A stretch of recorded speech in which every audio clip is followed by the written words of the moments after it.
Ama namin makapangyarihan, tingin mo ang aming mga kahilingan upang sa pagpapahayag ng aming pananampalataya sa anak mong nabuhay mula sa mga patay, ang aming pag-asang manamig sa pagkabuhay ng mga lingkod mo ay tumibay. Sa pamamagitan niya, kasama ng Espiritu Santo, magpasawalang hanggan. Amen. Magsiupo po ang lahat sa pagpapahayag ng salita ng Diyos.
ipagkakaloob sa atin ang lahat ng bagay kasama ng kanyang anak.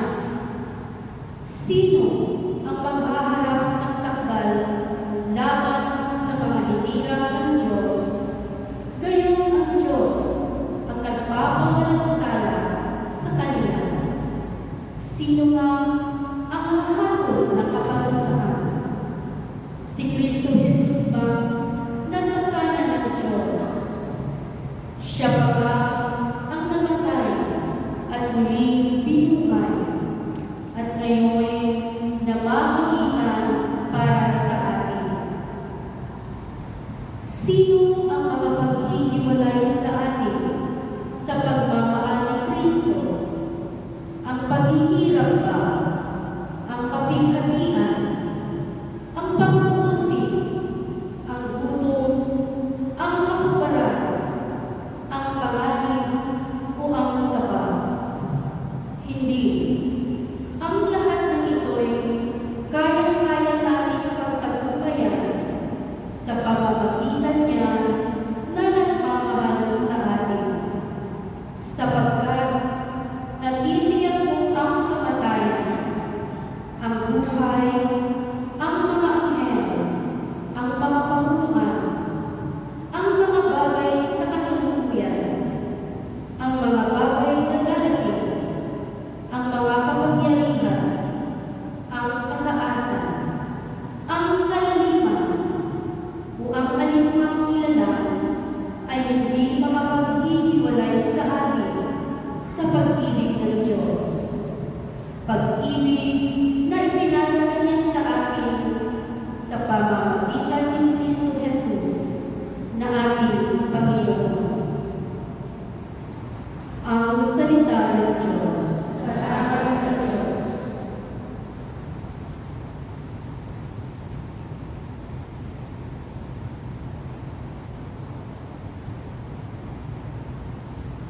Magsitayo po ang lahat.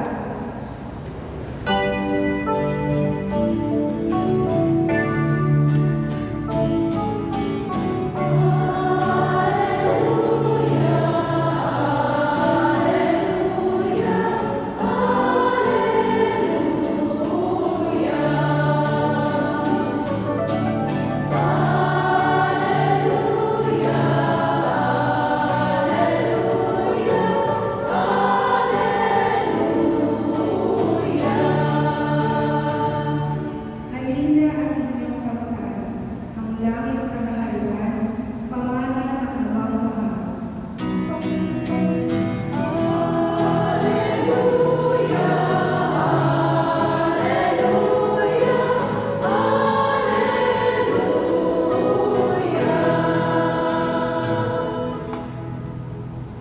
Sabahin niyo